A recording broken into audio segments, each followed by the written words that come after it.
Welcome back. తెలంగాణలో బోనాల సందడి శురువైంది. తెలంగాణ ఆధ్యాత్మిక విశ్వాసానికి, సంస్కృతి సాంప్రదాయాలకి ప్రతీకగా నిలుస్తున్నాయి ఆషాఢ బోనాల ఉత్సవాలు. గోల్కొండ కోటపై కొలువైన శ్రీ జగదాంబిక అమ్మవారికి తొలి బోనం సమర్పించారు.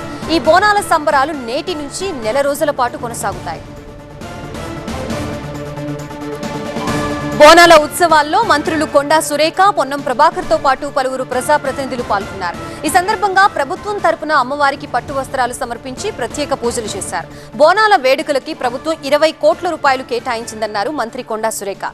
ఈసారి చిన్న ఆలయాలను కూడా నిధులు కేటాయించామని తెలిపారు.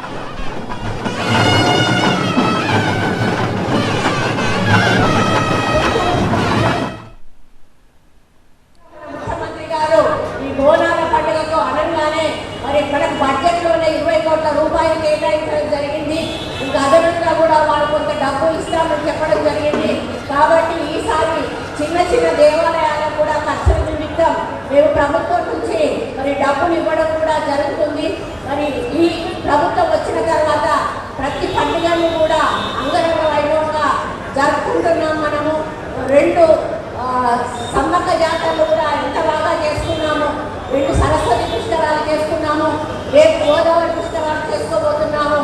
ఈ విధంగా మన ముఖ్యమంత్రి గారు బాసర నుంచి భద్రాచలం వరకు కూడా ఈరోజు టెంపుల్ అన్నింటినీ కూడా అభివృద్ధి చేయడానికి కోట్లాది రూపాయలు నిధులను విడుదల చేయడం జరిగింది.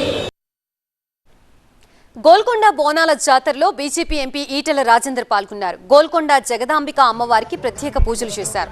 ప్రతి ఒక్కరిని చల్లంగా చూడాలని మొక్కుకోవడం తెలంగాణ బోనాల ప్రత్యేకత అన్నారు ఈటెల రాజేందర్.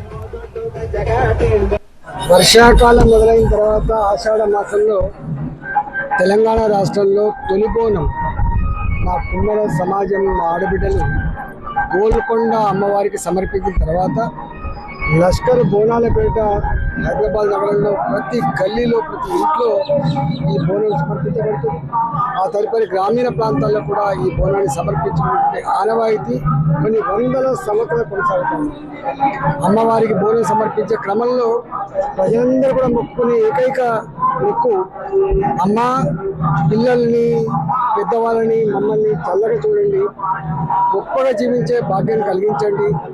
మేము ఏ మట్టినైతే నమ్ముకొని, ఏ భూతలనైతే నమ్ముకొని మేము వ్యవసాయం చేసుకొని బతుకుతా ఉన్నాము, దాన్ని నమ్ముకొని ఇతర వ్యాపారాలు అయితే ఉన్నాయో అవన్నీ చల్లగా ఉండాలంటే మంచి వర్షాలు పడి పాడి పంటలతో తెలంగాణ గొప్పగా అభివృద్ధి చెందాలని చెప్పి మొక్కలు చెల్లించుకునే సాంప్రదాయం ఇక్కడ ఉంది.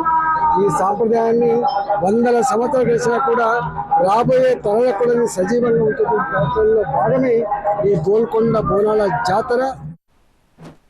ఇక గోల్కొండ బోనాల సందర్భంగా భక్తులకి ఎలాంటి అసౌకర్యం కలగకుండా అధికారులు ఏర్పాట్లు చేశారు. మంచినీటి సరఫరా, వైద్య శిబిరాలతో అత్యవసర సేవల కోసం అంబులెన్సులను సిద్ధం చేశారు. పోలీసులు కూడా కట్టుదిట్టమైన భద్రతా చర్యలతో పాటు ఓ కంట్రోల్ రూమ్ ఏర్పాటు చేశారు. గోల్కొండ కోటలోకి ప్రవేశించే ప్రతి ఒక్కరిని క్షుణ్ణంగా తనిఖీ చేసిన తర్వాతే లోపలికి అనుమతిస్తున్నారు.